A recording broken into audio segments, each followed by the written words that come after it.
प्रियजनों, world asthma day, इसकी शुरुआत विश्व स्वास्थ्य संगठन ने 1998 में की और इसके लिए मई का पहला मंगलवार निश्चित किया।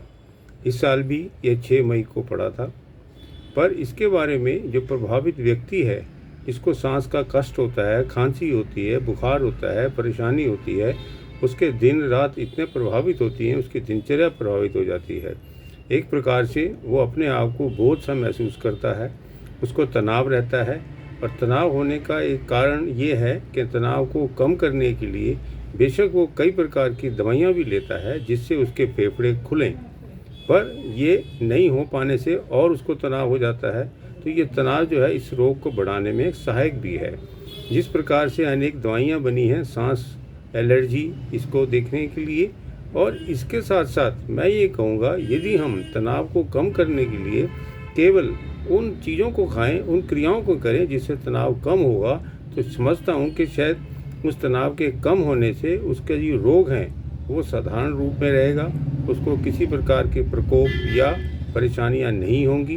तो इसके लिए मैं कहूँगा बेशक जो दवाई के अलावा आप अदरक है, शहद है, गर्म पानी है, अश्वगंधा है या यूँ कहें आंवला है, इसका आप सेवन करें। अदरक का सेवन करें, वो भी हरी सब्जी के रूप में, ताज़ी सब्जी का।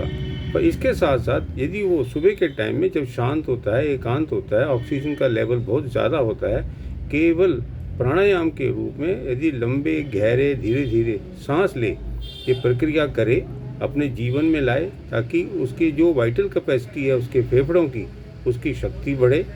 पर्याप्त ऑक्सीजन के जाने से उसके फेफड़ों में उसकी ताकत बढ़ती है, उसकी इम्यूनिटी बढ़ती है और धीरे धीरे उसका जो तनाव है वो भी कम होने लगता है।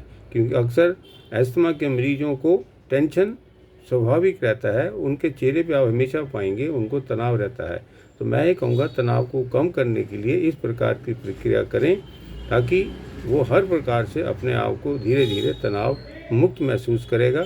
ना उसको रोग ये होगा, ना ही उसको तनाव से होने वाली अन्य जो प्रकोप हैं वो भी कम होंगे। ध्यान रखें, इसके लिए आप लंबे गहरे सांस, और निश्चित समय है इसका सुबह का। धन्यवाद।